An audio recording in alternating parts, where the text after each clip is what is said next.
ಜೈ ಶ್ರೀರಾಮ್, ಹರ್ ಹರ್ ಮಹಾದೇವ್. ನಾನು ನಿಮ್ಮ ಪ್ರವೀಣ್. ಇವತ್ತು ಬಳ್ಳಾರಿಲಿಂತ ನಾವು ಬರ್ಲತ್ತೀವಿ. ಭಾಳ ಅಂದ್ರೆ ಭಾಳ ಗಾಳಿ ಅದ ರೀ, ಹೋಗೋಕ್ಕೆ ಆಗಲ್ಲಾಗ್ಯದ. ಸೈಕಲ್ ಮುಂದೆ ಹೋಗಲಾಗ್ಯದ. ಅಂದರೂ ಹೆಂಗೆ ಹೊಂಟಿವಿ ಅಂದ್ರೆ ನಿನ್ನಿನ ಥರ ಬರೋಕ್ಕಾಗಲಿಲ್ಲ ನಮಗೆ ಇವತ್ತು.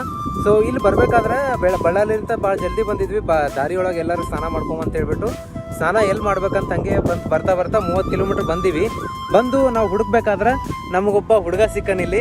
ಆ ಹುಡುಗ ಹಿಂಗೆ ಟ್ರೀಟ್ ಮಾಡ್ದಪ್ಪ ಅಂತಂದ್ರೆ ನಮಗೆ ಕರ್ಕೊಂಡೋಗಿ ಸ್ವಂತ ಅಣ್ಣನ ಥರ ಕರ್ಕೊಂಡೋಗಿ ಈ ಬಾವಿ ಒಳಗೆ ಸ್ನಾನ ಮಾಡ್ತದ. ಇಲ್ಲೇ ಇದ್ದಾನೆ ಅವನು ಕೂಡ. Hi, good morning everyone. Hi, ನಮಸ್ತೆ ಎಲ್ರಿಗೂ. ಇವತ್ತು ತುಂಬ ಖುಷಿ ಆಗ್ತಿದೆ. ಏನಪ್ಪ ಅಂದರೆ ಬಳ್ಳಾರಿಂದ ಸಿನ್ನೂರಿಗೆ ಹೋಗೋ ಟೈಮಲ್ಲಿ ಬೆಳಗ್ಗೆ ಸ್ನಾನ ಮಾಡಿದ್ದಿಲ್ಲ ನಾವು. ಹೋಗ್ಬೇಕಾದ್ರೆ ಎಲ್ಲಿ ಮಾಡೋಣ ಅಂತ ಗೊತ್ತಾಗಲಿಲ್ಲ. ಸರ್ಚ್ ಮಾಡ್ತಿರ್ಬೇಕಾದ್ರೆ ದಾರಿಲಿ ಹುಡುಗ ಸಿಕ್ಕ.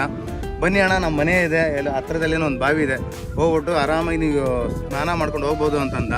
ಮನೆ ಹತ್ರ ಕರ್ಕೊಂಡೋಗಿ ಸೈಕಲಲ್ಲಿ ಅಲ್ಲಿ ಬಿಡಿಸಿ ಇಲ್ಲಿ ಕರ್ಕೊಂಡ್ಬಂದಿದ್ದಾನೆ. ನಮ್ಮ ಫ್ರೆಂಡಿಗೂ ಸ್ವಲ್ಪ ಸ್ವಿಮ್ಮಿಂಗ್ ಬರ್ತಿದ್ದಿಲ್ಲ. ನನಗೆ ಈಜ್ ಬರಂಗಿಲ್ಲ ರೀ. ಸೊ ಹಂಗಾಗಿ ನೋಡ್ರಿ, ಇದು